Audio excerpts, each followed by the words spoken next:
What if I told you that some of the most unexpected cars in history were hiding engines that made absolutely no sense being there? Imagine this: a family sedan, 4 doors, understated design, built to carry the family, go to work, disappear into traffic. Nothing special, nothing eye-catching, until someone opens the hood and everything changes, because beneath that normal appearance, there's no ordinary engine. There's something much bigger, more powerful, more aggressive than that car should ever have. And that's where it gets interesting, because we're not talking about cars that are fast by design. We're talking about cars that are fast by surprise, machines that deceived you, that looked like one thing and were something completely different. 1965 Plymouth Belvedere. This car had nothing special, at least not on the outside, because when you see it, the first thing you think is exactly that.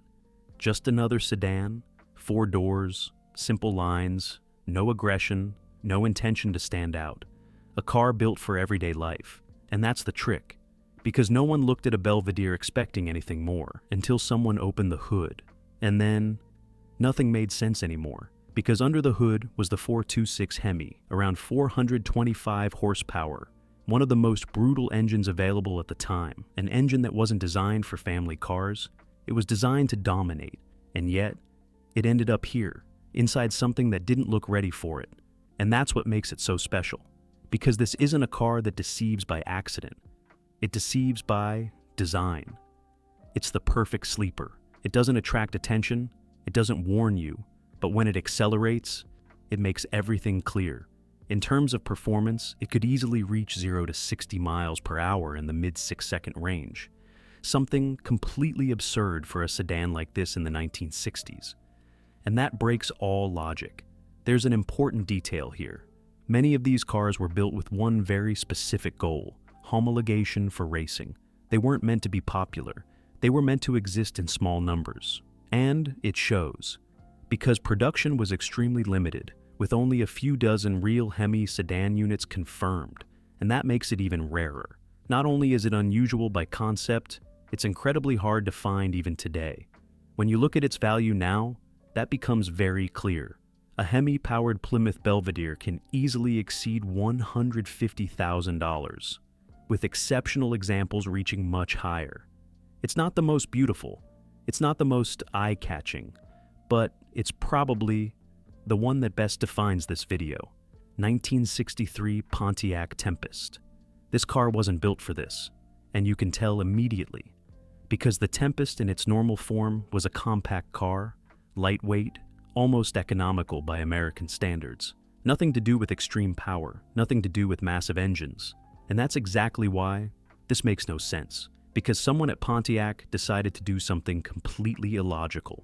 Take that small car and drop in a 421 Super Duty, a massive V8 with around 405 horsepower, designed for competition, not for a car of this size. And that's where everything breaks, because this isn't a car that hides power. It's a car that shouldn't be able to handle it.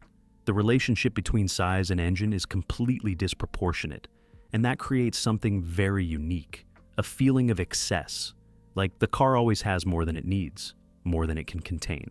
And that makes it very different within this list, because here there's no visual deception, there's mechanical contradiction, there's a key detail here. Many of these Super Duty Tempests were built specifically for drag racing. They weren't meant for mass production.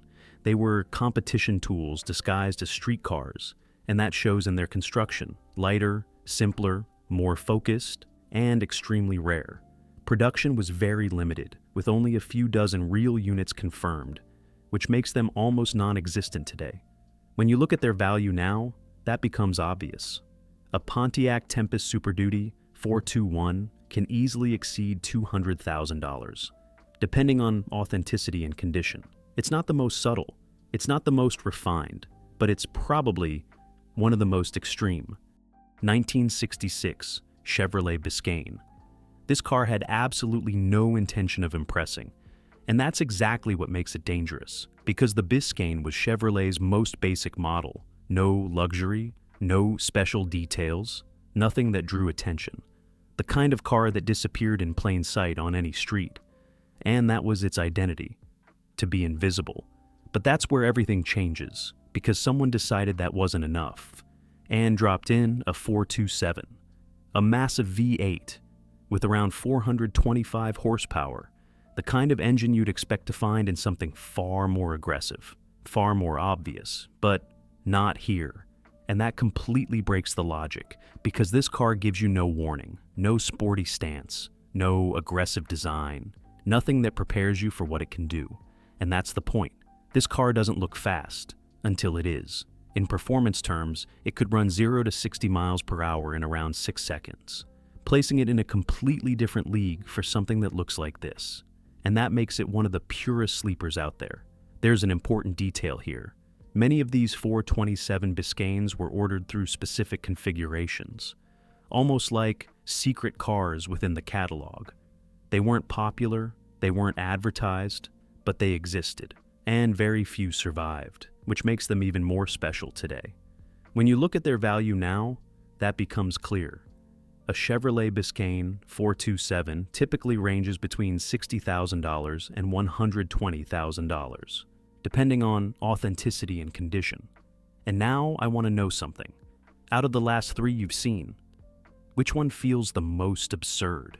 The Belvedere with that completely out of place HEMI, the Tempest with a massive engine in a car that's too small, or this Biscane that gives you 0 clues about what it's hiding? I'll read you in the comments. 1969. Ford Fairlane. This car looked right. Too right. Because the Fairlane, at its core, was a mid-size car. Not too big, not too small. Built to be practical, balanced, easy to live with every day. Nothing extreme, nothing out of place. And that's the problem. Because when Ford created the Cobra version, it didn't change the car as much as you'd expect. It didn't turn it into something radical. It didn't transform it into a visual monster. It simply loaded it. Under the hood, the 428 Cobra jet officially delivered around 335 horsepower, though in reality, many knew the true number was much higher. And that changes everything, because this car wasn't designed to look fast. It was designed to be fast, and you feel that. The response is sharper, stronger, more immediate than most cars in its category. There's no doubt, when you hit the throttle, something serious happens. In numbers, it could easily reach 0 to 60 miles per hour in the low 6-second range, putting it in a zone where you're no longer comparing it to family cars. You're competing with real muscle cars, and that's the contrast. Because this car doesn't look out of place, but it is. There's an important detail here. Ford used the Cobra name very strategically. It didn't need to redesign the entire car. It just needed the right engine, and let the rest happen. And that created one of the most interesting combinations of the era. A normal-looking car with a heart that isn't normal at all. When you look at its value today, that's reflected as well. A Ford Fairlane Cobra 428 jet typically ranges between $50,000 and $110,000, depending on condition and originality. It's not the most discreet, it's not the most over-the-top, but it's probably one of the most balanced examples of this idea. 1968, Dodge Coronet. This car did look strong, but not at the level it actually was. Because the Coronet RT had presence, yes. Sharper lines, a more aggressive stance. Clearly not a completely discreet car. But even then, it doesn't prepare you for this. Because one thing is to look fast, and another completely different thing is to carry a 426 HEMI. Under the hood, this engine delivered around 425 horsepower, one of the most brutal V8s ever put into a street car at the time, and that changes everything. Because the Coronet wasn't Dodge's most iconic model. It didn't have the media presence of a Charger, or the visual impact of other more famous muscle cars, and that's exactly why. It deceived people. It didn't look like the most dangerous one, but it was, very much so. This car didn't need to exaggerate its design. It let the engine do the talking, and when it did, there was no doubt. In performance terms, it could hit 0 to 60 miles per hour in around 5.5 to 6 seconds, placing it in a category where you're no longer talking about quick cars. You're talking about something serious, very serious. There's an important detail here. The HEMI wasn't a common option. It was expensive. It was extreme. and not every buyer was willing to go that far, and that limited production. Very few Coronets left the factory with this engine, which makes them extremely rare today. And that adds another layer to the story. It's not just an unexpected combination, it's a hard one to find. When you look at its value today, that's reflected clearly. A Dodge Coronet R/T 426 HEMI can easily exceed $120,000, with well-preserved examples reaching much higher. 1974, Pontiac GTO. This car shouldn't exist. At least, not at that moment. Because 1974 wasn't a good time for big engines. Regulations, fuel crisis, shifting priorities. Everything was moving in the opposite direction. Less power, less ambition, less of everything. And yet, Pontiac did this. They took the GTO and dropped in a 455 Super Duty, a massive V8, officially rated at around 290 horsepower, but built far more seriously than that number suggests. And that's the trick, because this engine wasn't built just to comply, it was built to endure. Reinforced block, stronger internal components, everything designed to handle far more than what was officially claimed. And that makes it something very different. Because this car isn't impressive because of the number, it's impressive because of the context. At a time when everything was fading, this one was still alive. And that makes it rare, very rare, because it doesn't fit its era. It doesn't follow the trend, it ignores it. And that gives it a completely different character within this list. In performance terms, it could run 0 to 60 miles per hour in roughly 6.5 to 7 seconds, which, for 1974, placed it well above most cars on the road. And that wasn't normal. There's a key detail here. This was one of the last real attempts to keep the high-performance philosophy alive before the market changed completely. And you can feel that, because this car doesn't seem resigned. It feels like it's resisting. When you look at its value today, that's reflected clearly. A 1974 Pontiac GTO 455 Super Duty can easily exceed $120,000, with exceptional examples reaching much higher. 1987 Buick GNX. This car shouldn't be fast, and yet it was one of the most feared cars of its time, because when you see it, the first thing that comes to mind is simple: a dark, understated coupe. Almost boring. Clean lines, no excess, nothing that draws attention. It doesn't look special. It doesn't look dangerous. And that's exactly what makes it perfect, because nobody expected what it had. Under the hood, instead of a traditional big V8, there was a turbocharged V6, but not just any V6. It was a deeply engineered, purpose-built machine, officially rated at 276 horsepower. But in reality, many knew the true output was higher. And more important than the number was the torque, a brutal immediate delivery, the kind that hit hard and early, making the car react in a way people simply weren't used to. And that broke every rule, because this car wasn't just fast, it was unexpectedly fast. In performance terms, it could hit 0 to 60 miles per hour in around 4.7 to 5 seconds, faster than many sports cars of its time, even some considered untouchable. And that's the point. Because this car shouldn't be in that league, but it is. There's a key detail here. The GNX was an extremely limited edition with only 547 units ever produced, and that makes it even more special. It's not just rare in concept, it's rare in existence. When you look at its value today, that becomes obvious. A Buick GNX can easily exceed $150,000, with pristine examples going even higher.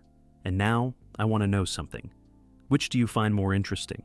This kind of car that completely breaks the rules, or the classic V8 machines that already made their intentions clear from the start? I'll read you in the comments. 1991 GMC Cyclone. This shouldn't be fast. It shouldn't even be on this list, because we're talking about a pickup, small, utilitarian, built to carry things, to work, to do everything except accelerate hard. And yet, this completely breaks the logic, because GMC decided to do something no one was expecting. Take a compact pickup and turn it into something that could embarrass sports cars. Under the hood, a turbocharged 4.3-liter V6 making around 280 horsepower. It may not sound insane until you look at the whole package. All-wheel drive, turbocharged power, relatively lightweight, and a setup built for one thing, launch. And that changes everything, because this isn't a vehicle that feels fast for what it is, it's just fast. Period. 0 to 60 miles per hour in around 4.5 seconds. Quicker than a Ferrari 348 at the time. And that doesn't make sense. It shouldn't happen, but it does. And that's where this truck becomes special, because it doesn't just break expectations, it destroys them. There's an important detail here.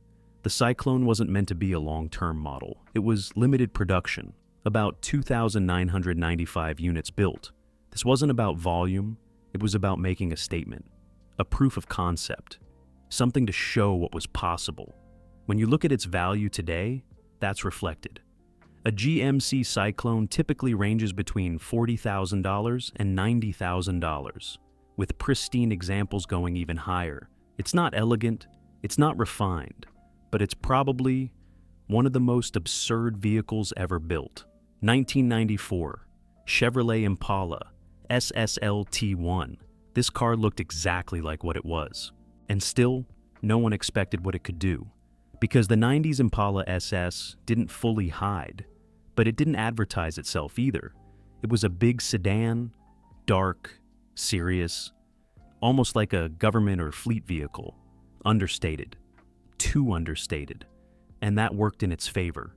Because under that calm appearance, there was something very different. The LT1V8. Directly derived from the Chevrolet Corvette.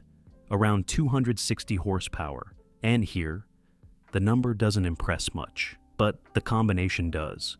Rear-wheel drive, strong torque, stable platform, everything aligned to make the car perform better than it looks. And that creates a very interesting contrast.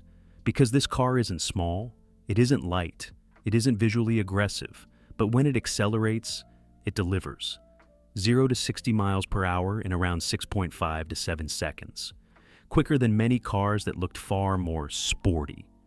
And that's what makes it special, because this car doesn't break logic like others on this list. It challenges it, quietly. There's a key detail here. The Impala SS was a return to an old idea. Big sedans, with serious engines. Something we had seen decades before. But by the 90s, it felt almost forgotten. And this car brought it back. When you look at its value today, that's reflected too. A 1994 Impala SS typically ranges between $20,000 and $50,000, depending on condition and originality. And when you look at all these cars together, something starts to become clear. This isn't just about power, it's about decisions. Putting a HEMI in a family sedan, dropping a massive V8 into a compact car, turning a pickup into something faster than a sports car, that's where it gets interesting. Because these cars weren't built to fit in. They were built to break the rules. And now I want to know something. Out of everything you've seen in this video, which one feels the most absurd to you? The one that made you stop and think, this shouldn't have that engine. I'll read you in the comments. And if you like this kind of car, the ones that completely break expectations, you need to watch this next video, the fastest wagons of the 1960s. Because that's where even the most family cars started becoming surprisingly fast. And when you see it, you'll understand something important. None of this was an accident. See you in the next video.